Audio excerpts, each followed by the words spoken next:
اور چوپالوں میں بات ہو رہی ہے. یعنی عوامی شعور کی بلندی کی انتہا کا اندازہ اس بات سے لگائیے کہ جو بات پہلے انٹیلیجنشیا میں زیر بحث آتی تھی اب وہ عوامی حلقوں میں زیر بحث آ رہی ہے. چوہدری صاحب دیکھیں تاریخی طور پر بتا دیتا ہوں, لائرز موومنٹ سے پہلے سپریم کورٹ بار کو یا پاکستان بار کونسل کو کوئی کچھ نہیں سمجھتا تھا, کوئی امپورٹنس نہیں ہوتی. یہ کریڈٹ دیں ہمیں کہ سپریم کورٹ بار کی اس وقت جو ہے نا پوزیشن ہم لوگوں نے بڑی اچھی بنائی.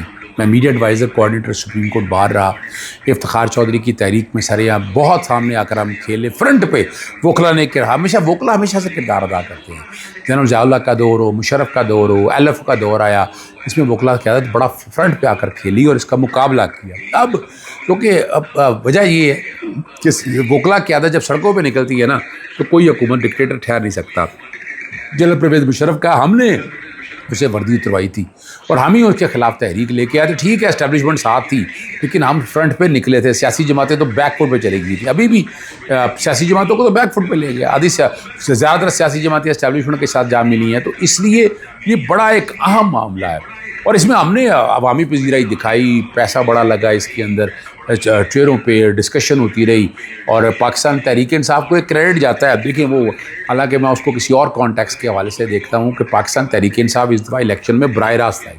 حالانکہ میں اتفاق نہیں کرتا اس بات سے. ہم نے ٹرینڈ یہی سیٹ کیا ہوتا کہ سیاسی جماعتوں کی انوالومنٹ نہ رہے اس الیکشن کے اندر, لیکن اس کا بھی ایک اثر بہت پڑا کہ جو سیاسی قیادت ہے وہ اس الیکشن میں ایکٹیولی ہر جگہ, اور یہ کریڈٹ جاتا ہے پنجاب کے اندر. میں یقیناً اس میں عالیہ حمزہ صاحب کو بڑا کریڈٹ دوں گا کہ بڑے آسن طریقے سے وہ چیزوں کو لے کر چلی اور انہوں نے ایکٹیولی جو پولیٹیکل لیڈرشپ کو تو کیا. تو یہ اسی لیے گلی محلے ہر ایک کو اس بات کا پتہ ہے اور اندازہ ہے کہ یہ بار کونسل کے الیکشن 3 بجے ہیں. انہیں اندازہ ہے کہ اگر یعنی یہی پاکستان بار کونسل, یہ بار کونسلز کی وجہ سے ہی 26ویں ترمیم کے اگینسٹ کو بڑی متحرک تحریک چل سکی. میں آپ کے سامنے میں نے بتائی تھی, میں بڑے بوروں میں یہ بات کر چکا ہوں. اب اس کو متحرک اگر تحریک چلانی ہے تو وہاں بار کونسل کی کیا, سپریم کورٹ بار کا الیکشن ہم ہار چکے ہیں. ہائی کورٹ بار ہمارے پاس خالی جگہوں پر ہے, لیکن ہمارے پاس بار کونسلز کے اندر جو اس وقت بھی کیا ہوا تھا, جیسے تاریخی بتا دوں, لائرز موومنٹ کے دور میں اس وقت بھی پاکستان بار کونسل ہمارے پاس تھی تو نیشنل کوآرڈینیشن کمیٹی بنی تھی. اب وجہ کیا ہے کہ اس وقت تمام سیاسی جماعتیں اکٹھی ہو گئی تھی مشرف کے اگینسٹ. یعنی پیپلز پارٹی بھی ساتھ تھی, نون بھی شام تھی, پی ٹی آئی بھی ساتھ تھی, وکلا بھی ساتھ تھے, سارے ایک پیج کے اوپر چڑھتے تھے. اب وجہ کیا ہے, اب صرف پاکستان تحریک انصاف اس ہائبرڈ نظام کے خلاف کھڑی ہے, باقی تو سارے ایک طرف کھڑے ہوئے ہیں. اس لیے اب یہ بڑا ضروری ہو چکا ہوا ہے کہ پاکستان بار کونسل ہمارے پاس آئے, جمہوری قوتوں کے پاس آئے. جو مثال کے طور پر اگر 27ویں ترمیم چلے گی, اگر بار کونسلز ہماری زیادہ جیتے جائیں گے تو سب سے قراردادیں آئیں گی, احتجاج جلسے جلوس ہونے کی پاسبلٹی ہے. اس لیے بہت تیزی سے کر رہے ہیں کہ جیسے رزلٹ آئیں فوراً 27ویں ترمیم ڈگا ڈگ کر کے پاس کر کے سامنے لے آئیں. لیکن اس طرح کی ترمیم جو ہے نا وہ چیلنج جو بھی آئے گی, چیلنج تو وہ بھی ہوگی, لیکن اس وقت تک پھر آپ کی ترمیم جتنی بھی ہے نا وہ نئی بنائی ہوئی آئینی بینچز نہیں, آئینی کورٹ جو ہوگی سپریم کورٹ کے نام پر اس کے سامنے جائے گی, اس کے سامنے جائے گی. ٹھیک ہو گیا سر. اب اگلے موضوع کی طرف چلتے ہیں. اگلے موضوع کی طرف چلتے ہیں. یہ مینا خان آفریدی نے اپنے مشیر اطلاعات کے ہمراہ پریس کانفرنس کی, بڑی زوردار پریس کانفرنس, جس میں chief justice Khyber Pakhtunkhwa high court کو, پشاور ہائی کورٹ کے جو چیف جسٹس ہیں ان کو انکوائری کروانے کے لیے درخواست ارسال کی گئی ہے ثانیہ 9 مئی کے اوپر, جس میں انہوں نے اسپیشلی ریڈیو پاکستان کی عمارت کا ذکر کیا کہ وہ جلی, کیسے جلی, کن افراد نے دروازے کھولے اور اس کی سی سی ٹی وی فوٹیج کہاں ہے وہ پروڈیوس کی جائے. سر یہ نیا پنڈورا باکس پھر کھلنے جا رہا ہے. سر دیکھیں میں ایک بات بتاؤں آپ کو, میں نے ہمیشہ سے کہتا ہوں کہ جوڈیشل کمیشن ایک ایسا فورم ہے کہ جس سے حقائق سامنے آ سکتے ہیں. 9 مئی کے حوالے سے میں ان لوگوں میں سے جو پہلے دن سے بات کہہ رہا ہوں کہ اس کا ایک جوڈیشل کمیشن بنا دے, جو قصوروار ہے. میں یہ نہیں کہہ رہا کہ آپ کا کوئی بھی ہو, جو بھی قصوروار ہیں, جو آرکیٹیکٹ ہے وہ سامنے آنا چاہیے. پاکستان تحریک انصاف اگر آرکیٹیکٹ تو اڑا کے رکھ دینا چاہیے اور اس پہ پابندی لگنی چاہیے, یعنی اس کو تو پھر سوال ہی پیدا نہیں ہوتا. لیکن ابھی تک چیزیں ذرا سامنے ہوا کے اندر موجود نہیں. اب جو پہلا تھا نا علی مین گنڈا پور صاحب ٹیکنیکلی اور لیگلی جو ہے نا ان چیزوں کو اس طرح نہیں لے سکے. وہ چلیں کہ میں لفظ کمپرومائز کا کہہ دوں یا باقی چیزوں کو کہہ دوں کہ انہوں نے اگریسولی اس طرح سے, اور قانون میں آپ بڑی دفعہ کہہ چکا ہوں, میں اس حوالے سے بڑی یعنی اور بڑے معاملات میں, ماحول کے معاملے میں, بہت چیزوں کے اندر کھل کے نہیں بات پر الزام آتے ہیں, لیکن سچ تو بات بولنی چاہیے نا. یہاں کیا طریقہ کار ہے, یہاں اب کمیشن آف انکوائری ایکٹ موجود ہے، آپ اس کے تحت بالکل کہہ سکتے ہیں آپ، یعنی طریقہ کار یہ ہے کہ یہ کہیں کہ جناب ہم انکوائری کمیشن بنانے لگے ہیں، آپ جج کا نام، یعنی یہ مت کہیں کہ آپ کانسٹیٹیوٹ کریں. اب پتہ نہیں نوٹیفیکیشن میرے سامنے نہیں ہے، پہلے میں یہ فلا موجود تھے کہ ہم نے کمیشن کر دیا، آپ کوئی بھی جج دے دیں، یعنی وہ یہ نہیں کہہ رہے ہیں کہ نہیں آپ کوئی بھی دو تین جج چوز کریں اور اس کے حوالے جیسے بالکل کہا اس کو اس طرح سے لے کر چلیں، اور یقیناً جو ہے ان کا اختیار ہے. چلیں فرض کریں، میں ایک بات کر رہا ہوں، فرض کریں وہ نہ مانے، یوں لے لیں نا، وہ نہ مانے تو جناب آپ کے پاس صوبائی حکومت کے پاس اختیار ہوگا، وہ ریٹائرڈ جج کو بنا سکتے ہیں، ایون یہاں کسی بیوروکریٹ کو بنا سکتے ہیں، ایون میجسٹریٹ کو نامینیٹ کر سکتے ہیں اس کانٹیکس کے حوالے سے. تو ان کے پاس یہ ہوگا. اور اگر آپ کو یاد ہوگا وہ جو پاکستان تحریک انصاف کے دور میں پنجاب کے اندر جب یہ نکلنے لگے تھے یہاں سے، 26 اپریل کی بات کر رہا ہوں، 2000 غالباً 23 کی بات ہے یا 22 کی بات ہے، تو میں نے وہ باقاعدہ پٹیشن لے گیا تھا اور کمیشن بنایا تھا گورنمنٹ پنجاب نے. شبر رضا رضوی جو 27ویں آئینی ترمیم بحث کر رہے تھے نا، وہ اس کمیشن کے سربراہ تھے. وہ کمیشن کافی چیزیں سامنے لے آیا تھا، یعنی اس کمیشن کے ایویڈنس کافی اکٹھی ہو جاتی ہے، لیکن وہ کمیشن کو چلنے نہیں دیا گیا. یہاں بھی اگر آج یعنی 26 نومبر کے حوالے سے جو ہے، اور میں نے اس کا طریقہ بھی بتایا تھا، ہم نے اس کا نہیں کرتے نا. آپ پاکستان تحریک انصاف باقاعدہ کمیشن کی درخواست دے، لکھ کے دے کہ جناب اس کا کمیشن تشکیل دیا جائے. نہیں، آپ کوٹوں میں جائیں، آپ پروسیجر بنائیں. یعنی میں نے بڑی طرح کمیشن کی درخواست، یعنی میں اب تاریخی طور پر میں نے بہت سے کمیشن بنوائے، ہیلتھ کے حوالے سے، باقی حوالے سے، فلڈ کے کانٹیکس کے حوالے سے. یعنی ابھی میں نے ابھی ریسنٹلی جو اپنا پولیس مقابلے لوگ مارے جا رہے ہیں، اب تو 1000 کے قریب باتیں بڑی واضح آ گئی. اس میں میں نے لکھا، اس میں اب تک 3-4 دفعہ میں چیف جسٹس سپریم کورٹ کو لکھ چکا ہوں کہ جناب، اور وہ وہاں سے بڑا مزدار آیا کہ بات دیکھیں نا. لیکن سر یہ جو آپ نے کہا ہے کہ اگر یہ پشاور ہائی کورٹ اپنے دائرہ اختیار کا سوال اٹھا کر انکار کر دے تو کسی ریٹائرڈ جج کی سربراہی میں قائم کر دیا جائے. جی بالکل. یہ انکوائری کمیشن، تو کیا اس کی کوئی پنجاب حکومت کی طرف سے کوئی مثال ہے جب نواز شریف اور شہباز شریف وزیر اعلیٰ تھے یہاں؟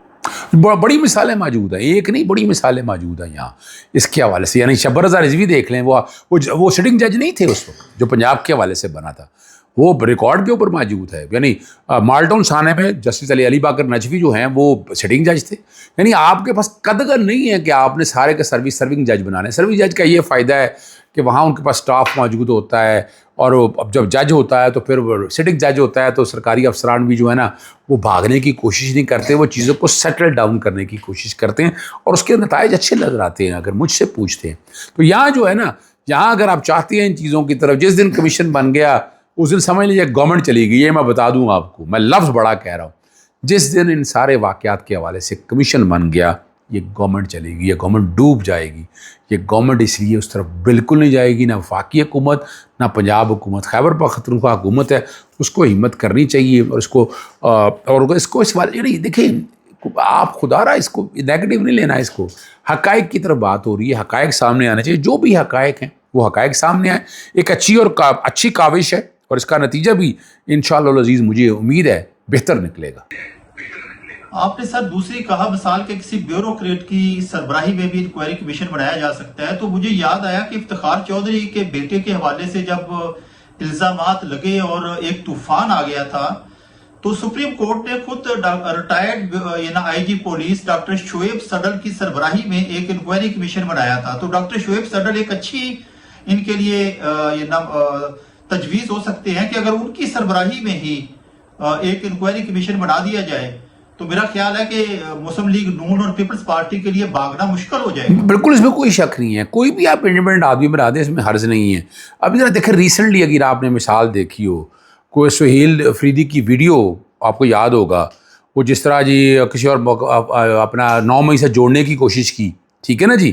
سر یہ اگلا موضوع آئے گا، ہم اس پہ اس وقت بات کریں گے. یہ پہلے اس کو آپ کمپلیٹ کر لیجئے پلیز، کہ یہ بیوروکریٹ کی سربراہی میں جو ایسا ہو جو غیر متنازع ہو جیسے ڈاکٹر شعیب صدر، تو اگر اس طرح کی تجویز کو آگے بڑھایا جائے تو پھر مسلم لیگ نون اور پیپلز پارٹی اور ANP ان کے لیے بھاگنا ممکن؟ بالکل ناممکن سی بات ہے، کوئی اتنا آسان کام نہیں ہوگا ان کے لیے.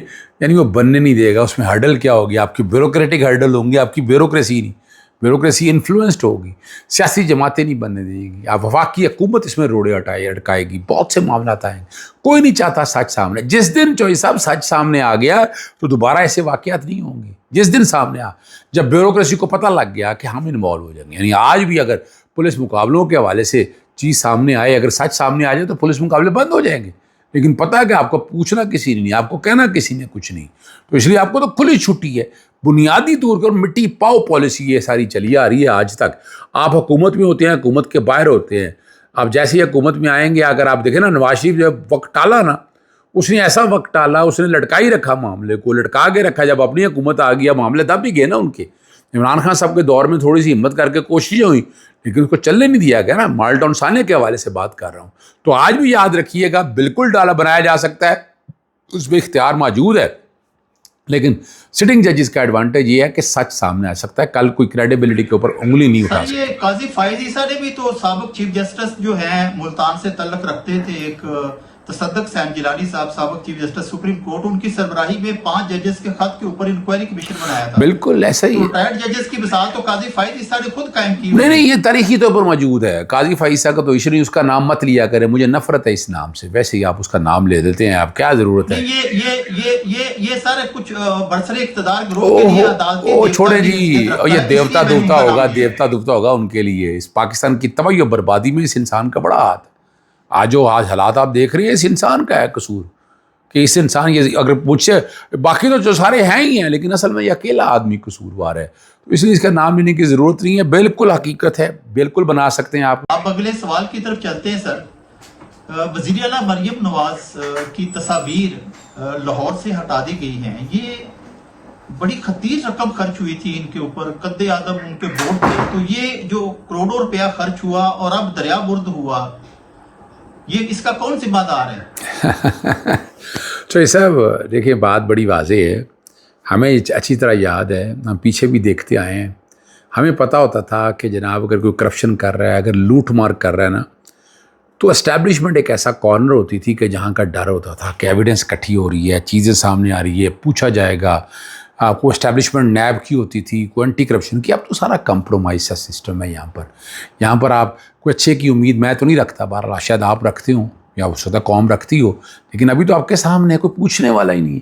یعنی پولیس جو کر رہی ہے, ایف آئی اے جو کر رہی ہے, اینٹی کرپشن جو کر رہی ہے, نیب جو کر رہی ہے, کوئی پوچھنے والا ہی نہیں. صرف ایک مثال سامنے آئی, اور اس مثال کے حوالے سے بھی ہم بڑی وضاحت کے ساتھ بات کرتے ہوتے ہیں, اور ہم بار بار یہ بات کر رہے ہوتے ہیں کہ کیا طریقہ کار ہے, اور وہ اس بات کو سمجھنا ہے آپ نے کہ وہ کیا ہوتا کیا تھا. ذرا سمجھیے گا اس بات کو کہ اس وقت حالات و واقعات کچھ اور تھے, باتیں کچھ اور تھیں, اب حالات اور واقعات کچھ اور ہیں. یہاں جو ہے نا, یہاں آج آپ 3.5 سال میں بتا دیں کیا کرپشن نہیں کہتی پاکستان میں. وہ تو کہتے وہ ہی نہیں ہے. پتہ نہیں, لطیفہ سنیں آپ, ہم بھی لطیفہ سنیں گے, ہم بھی انجوائے کریں گے کہ واقعی کوئی کرپشن نہیں ہوئی ہے, کہ واقعی کوئی ایسے حالات اور واقعات نہیں ہوئے. لیکن ہر ایک کو تو اندازہ ہے نا کہ کیا کچھ حالات اور واقعات ہوئے ہیں, اور نیب کو کس طرح ختم کیا, اینٹی کرپشن کے ادارے کو کہاں لا کے کھڑا کر دیا, ایف آئی اے کا کھڑا ہے. ساری جگہ چیزوں کو اگر آپ اکٹھا کر کے دیکھیں تو ہم کھڑے کہاں ہیں. ہم کوئی بہتری کی طرف تو نہیں جا رہے. تو اس لیے اگر مثال کے طور پر اگر کہنے کا مطلب یہ ہے کہ اس وقت صفر ہے, جیسے آپ نے آغاز میں بھی اشارہ کیا تھا, سی سی ڈی کے ذریعے 1000 سے زائد افراد کی ہلاکت ماورائے عدالت ہے, تو کوئی اکاؤنٹیبلٹی نہیں ہے.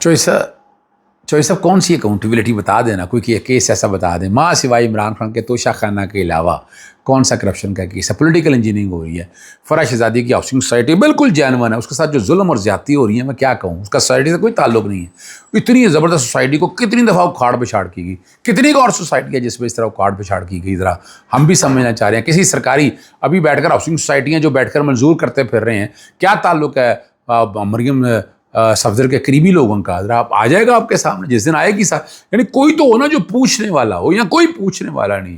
اور مجھے دکھ اسی بات کا ہے. دیکھیں مجھے کبھی بھی اس نظام کے خلاف نہ اس حد تک میں نہیں سمجھتا تھا, لیکن اس دفعہ تو میں یہ 3.5 سال میں مجھے بڑا دکھ اور افسوس ہوا ہے کہ آپ کی کہیں بھی اکاؤنٹیبلٹی نہیں ہے, نہ نیب میں نہ اینٹی, کوئی چکر ہی نہیں ہے. یعنی آپ, اور اچھا ایک جو آپ کے سامنے وہ نیشنل سائبر کرائم ایجنسی کا ایک واقعہ ہے، وہ لوگ جو اندر کے لوگ بتاتے ہیں وہ تو کہانی کسی اور طرف چل رہی تھی، وہ تو کچھ لوگوں کے اپنے اسٹیک تھے جو پھنس رہے تھے سارے معاملے میں، کہ یہ چیپٹر اتنا زیادہ کھل گیا تھا منی لانڈرنگ کے حوالے سے یا باقی چیزوں کے حوالے سے کہ جس کی وجہ سے تصویر کا ایک رخ یہ بھی ہو سکتا ہے کہ اس میں کہانی کے جو سرے ہیں وہ کسی ایسی جگہ کی طرف جا رہے ہو جہاں پہ منی لانڈرنگ کے بڑے بڑے جو ہیں واقعات وہ سامنے آنے کا خدشہ تھا، جس کی بنیاد پر انہیں گرفتار کیا۔ دیکھیں اس طرح کی باتیں ہو رہی ہیں چوہی صاحب، میں یہ کہوں کہ نہیں ہو رہی ہیں، اب انویسٹیگیشن جو ہے وہی لوگ کر رہے ہیں نا، کوئی انڈیپینڈنٹ ادارہ تو نہیں کر رہا، جس دن انڈیپینڈنٹ ادارہ کرے گا تب کی باتیں ہوں گی۔ اور ایک وجہ یہ بھی تھی ظلم زیادتی انہوں نے بہت کی، اور اسی کے ساتھ چونکہ پروگرام کے آخری حصے میں سوال جڑا ہوا ہے، میں آپ کے سامنے وہ رکھ دی جو آپ علی اشفاق صاحب کے حوالے سے۔ دیکھیں علی اشفاق پروفیشنل وکیل ہے، پروفیشنل وکیل کا اپنا ایک نظام ہے، وہ تصویر کا دونوں رخ اگر کام کرتا ہے تو ٹھیک ہے، لیکن ہم لوگ جو ہے نا، یعنی مجھے انڈائریکٹ طریقے سے ان لوگوں نے رابطے کیا تھا، میں نے کہا سوال ہی پیدا نہیں ہوتا، کیوں کروں وکالت آپ لوگوں کی، یعنی یہ نیشنل سائبر کرائم کیوں کروں بھی میں، ان لوگوں نے ظلم اور زیادتی کے ساتھ دیا ان لوگوں نے، یعنی میں نے منع کرتا تھا کہ مت کریں، اب میں کس بات کی کیوں، میں اصل میں پبلک انٹرسٹ کا کام کرتا ہوں تو اس لیے میرا نقطہ نظر مختلف ہے، لیکن وکلا کے حوالے سے، پروفیشنل وکلا کے حوالے سے ایسی قدغن کوئی موجود نہیں ہے، آپ بالکل پیش ہو سکتے ہیں، آپ وکالت بھی کر سکتے ہیں، ان کے نقطہ نظر کو لے کر بھی چل سکتے ہیں، وہ آپ ہائی مورل سٹینڈرڈ کی بات کر رہے ہیں وہ اپنی جگہ ہے۔ میں دیکھیں نا، مجھے کئی دفعہ کوٹوں نے، مجھے 2 دفعہ آفر ہوئی ہے ایڈوکیٹ جنرل پنجاب کے لیے یا اٹارنی جنرل کے لیے، میں نے کہا تھا میں کس منہ سے کھڑا ہوں گا، پوری عمر میں ان لوگوں کے خلاف لڑتا رہا ہوں، آج ان کی بیٹھ کر میں بیوروکریسی کی بچاؤں گا، میں حکومت کے لوگوں کو بچاؤں گا، تو بڑا مشکل ہو جاتا ہے، تو اس لیے اپنا اس کانٹیکسٹ کے حوالے سے میں نہیں سمجھتا دیکھنے کی ضرورت ہے۔ پروفیشنل وکیل ہیں، وہ کر سکتے ہیں، یہ تو فیصلہ کرنا ہے ہم لوگوں نے، تو ہم لوگوں کا فیصلہ ہے نا کہ ہم لوگوں نے کہاں کھڑے ہونا ہے، کس طرح کھڑے ہونا ہے، اور اس پہ جو بہت غم و غصہ پایا جاتا ہے، اس میں کوئی شک نہیں ہے، لیکن وہ وضاحت دے چکے ہیں، اپنے منہ سے وضاحت دے چکے ہیں کہ وہ پروفیشنل وکیل ہے، اور میں بھی سمجھتا ہوں پروفیشنل وکیل ہے، ان کا ایک اپنا رائٹ ہے، وہ اپنا اس کانٹیکس کے حوالے سے، ایک فرم ہے اس کانٹیکس میں دیکھ رہے ہیں وہ کہ پیسے آ رہے ہیں یا کلائنٹ مل رہا ہے، تو کوئی حرج نہیں ہے اس طرح کی وکالت کرنا۔ سر یہ نا الزام گردش کر رہا ہے ان کے خلاف، میں اسے الزام کہا ہے، اسے نا فیکٹ کے طور پر پیش نہیں کر رہا ہوں، کہ ڈکی بائی کے وکیل بھی میاں علی اشفاق صاحب ہیں اور چودھری سرفراز کے وکیل بھی میاں علی اشفاق صاحب ہیں، تو کیا پنجاب بار کونسل ایکٹ اور پاکستان بار کونسل ایکٹ کے تحت ایک وکیل اور تفتیشی ایجنسی سے وکیل ہو سکتا ہے ایک وقت میں؟ لیکن جو صاحب دیکھیں وہ اب تفتیشی ایجنسی کی طرف سے نہیں ہو رہا، فرق تھوڑا سا میں واضح کر دوں آپ کے سامنے، وہ اگر ایف آئی اے کی طرف سے وکیل ہوتے نا تو پھر بات تھی کہ آپ ان کی طرف سے آ گئے، اب وہ ان کے خلاف ایک علیحدہ کیس ہوا ہے، اس میں ایک وکیل کے طور پر آئے ہیں، تو میں نہیں سمجھتا کہ بار کونسل کے حوالے سے کوئی قدغن ہے، آپ ہائی مورل سٹینڈرڈ کی بات کر رہے ہیں، ہمیں ہائی مورل سٹینڈرڈ بنانا چاہیے، قانونی طور پر ایسی کوئی قدغن موجود نہیں ہے، قانونی طور پر ایسی قدغن نہیں ہے نا، بالکل ایسا نہیں ہے، وہ پیش ہونا چاہتے ہیں، ان کا اختیار ہے، وہ پیش ہو سکتے ہیں، وہ آ سکتے ہیں، کر سکتے ہیں، ہمیں ان چیزوں کی طرف پڑھنے کی ضرورت نہیں ہے۔ وہ دیکھیں نا، وہ بیوروکریسی کے کیسز کرتے ہیں، بڑے پرانے کرتے آ رہے ہیں، ایسا ہی کہ نہیں کرتے آ رہے، اب جنرل فیاض حمید کی طرف سے بھی ہے، اور یہ لمبی ایک کہانی ہے، میں چونکہ میرا ایک تعلق بھی ہے ان کے ساتھ، باتیں بھی ہیں، تو میں اس طرح کی کنٹروورسیز کو میں نہیں سمجھتا یہ غیر ضروری ہے، یہ تو آپ لوگوں نے فیصلہ کرنا ہے، آپ لوگوں نے دیکھنا ہے، ہمارا کیا کام ہے، آپ لوگوں کا کام ہے بیٹھ کر جج کریں اور فیصلے کریں۔ جی بالکل صحیح کہا آپ نے کہ ہائی مورل گراؤنڈز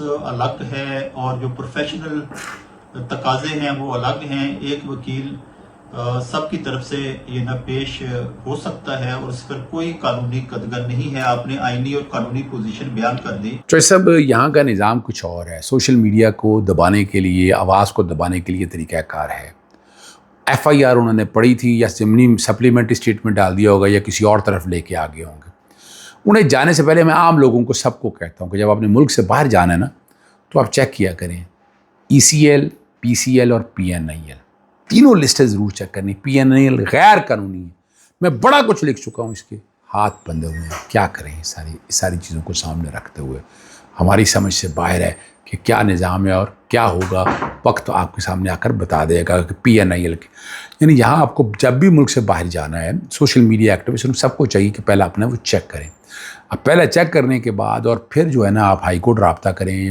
وزارت داخلہ کو لکھیں، اگر پی سی ایل کے اندر ہیں تو ڈائریکٹر جنرل پاسپورٹ کو لکھیں. یہ PN رہی ہے تو FIA نے ایک عجیب و غریب سے لے, FIA کا اختیار ہی کوئی نہیں ہے. سپریم کورٹ کا ایک فیصلہ لے کے پھرتے ہیں, کوئی فیصلہ وہ ہے ہی نہیں. وہ تو صرف اور صرف اپنا بنیادی طور کے اوپر ہیومن ٹریفکنگ کے حوالے سے, انسانی اسمگلنگ کے حوالے سے معاملہ تھا, اس کو لے کر چلتے تھے. تو یہاں انہوں نے آف لوڈ کیا. اب آف لوڈ کیا تو بتانا پڑنا تھا. تو ایک مقدمے میں ہو سکتا ہے کوئی پرانی ڈیٹوں کا مقدمہ ہو, وہ چلا ہو, یا نیشنل سائبر کرائم ایجنسی نے, مجھے پاس ان پہ تفصیلات نہیں ہیں, اس کانٹیکس کے حوالے سے چیزیں ساری سامنے آئی ہوں, تو انہوں نے گرفتاری ڈال دی. اب گرفتاری ڈال کے اب شروع ہوتا ہے باریک کام.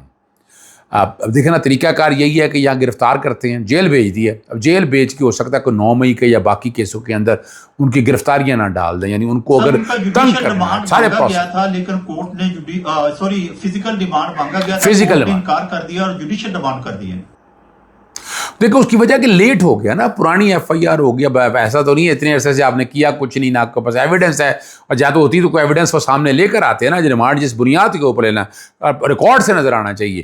اب انہیں بنیادی طور پر بھیج دیا. ضمانت کا ان کا رائٹ ہے, ضمانت کو زیادہ لمبی نہیں ہوگی, میرا خیال ہے کتنا ٹائم لے جائے گی. یہاں جو ہے نا, ہمیں ہم سب لوگوں کو دیکھنے کی ضرورت ہے کہیں ان کو باقی مقدمات میں نامزد نہ کر دیا جائے. کوئی ایک آدمی, حالانکہ سزائیں ہو چکی ہیں 9 مئی کے حوالے سے, سپلیمنٹری اسٹیٹمنٹ پرانی ڈیٹوں میں ڈالنا, حالانکہ سپلیمنٹری اسٹیٹمنٹ کی آئینی حیثیت کے اوپر میری ایک درخواست پینڈنگ ہے لارجر بینچ کے سامنے, اور کوئی میرے اتنے اہم ایشو میں لاہور ہائی کورٹ کے سامنے پینڈنگ پڑے ہوئے ہیں, وہ نہیں لگ رہے. اور یہ اگر لگ جائے تو وہاں سپلیمنٹری اسٹیٹمنٹ کی حیثیت بھی سامنے آ جائے گی, ہم سب کو اندازہ بھی ہو جائے گا کیا بات ہے. لاہور ہائی کورٹ کے سامنے اظہر صدیق چوہدری صاحب کی بڑی اہم پٹیشنز پینڈنگ ہیں. اگر ہمارا یہ پیغام چیف جسٹس عالیہ نیلم تک پہنچے تو برائے مہربانی مفاد عامہ کے ان پٹیشنز کو سماعت کے لیے مقرر کریں, تاکہ ہزاروں لوگ, سینکڑوں لوگ جو روزانہ یہ مصائب سے دوچار ہوتے ہیں ان میں کمی آ جائے. اب سر آخری موضوع کی طرف, خراسان ڈائریز کے مطابق فرانسیسی حکام نے ایک داعش کے ایک تعلق رکھنے والے شخص کو, افغان شہری کو گرفتار کر لیا ہے. بڑی طویل عرصے سے وہ زیر نگرانی تھا. سر یہ کہاں تک یہ ڈانڈے مل رہے ہیں داعش کے, فرانس جیسے ملک میں جو بہت زیادہ ہائیلی پروفیشنل پولیس رکھتا ہے, انٹیلیجنس ادارے رکھتا ہے. اچھا یہ سب ذرا ایک بات تو ذرا سمجھ جائیے گا, میں آپ کے سامنے پہلے بتاتا چلوں, میں نے اس وقت بھی آپ کو کہا تھا کہ طالبان کو پیدا کرنے والے کون لوگ ہیں, جی داعش کو بنانے والے. جی بالکل صحیح کہا آپ نے. یہ سمجھنا ہے آپ کو سمجھیں, آپ کو اندازہ ہو جائے گا. میں اس معاملے کو اتنا سیریس نہیں لیتا. بنیادی طور پر وجہ یہی ہے کہ ہماری توجہ ہٹائی جا رہی ہے ان ایشوز کی طرف سے, ٹھیک ہے نا جی. یہ بتانا یہی چاہ رہے ہیں کہ شدت پسند لوگ ہیں, ہمیں دبا کے رکھنا چاہتے ہیں. دوسری طرف ہم نے دیکھ لیا کہ ڈونلڈ ٹرمپ نے نائجیریا کے حوالے سے بڑا اچھا کام کیا, کہ کسی بھی مذہب کے اگینسٹ اس طرح کا کام نہیں ہونا چاہیے, لیکن ہم ڈبل سٹینڈرڈ ہم سارا دیکھ رہے ہیں, اور ڈبل سٹینڈرڈ میں ہم اپنی آواز اس طرح نہیں اٹھا رہے. آواز ایک توانا آواز ہے. وہی جینوسائیڈ ہو رہا ہے, لیکن چونکہ مسلمانوں کا کر رہا ہے تو وہاں پہ یہ نا ٹرمپ صاحب خاموش ہیں. نہیں, آپ نے مجھے یہ بتائیں اسرائیل کے حوالے, جب اسرائیل مسلمانوں کا کر رہا تھا تب نہیں یاد آیا تھا ان سب لوگوں, کسی کو یاد آیا؟ یعنی ہمیں دہشت گرد بنا دیا, اور یہ دہشت گرد نہیں ہے. یہ طریقہ کار ہی چلتا رہے گا چوہدری صاحب. یہ ڈبل سٹینڈرڈز نہیں چلیں گے. دنیا کی آنکھیں کھلی ہیں, سوشل میڈیا نے عوام کو بہت شعور دیا ہے. محمد اظہر صدیق صاحب کے اسی تبصرے کے ساتھ آج کے پروگرام کا اختتام کرتے ہیں. انشاءاللہ تعالیٰ کل نئے موضوعات کے ساتھ آپ کی خدمت میں دوبارہ حاضر ہوں گے. ناظرین سے ایک بار پھر گزارش ہے کہ ہمارے چینل کو سبسکرائب کریں, پروگرام کو لائک کریں, شیئر کریں, تاکہ ہمارا پیغام زیادہ سے زیادہ لوگوں تک پہنچ سکے. اللہ حافظ.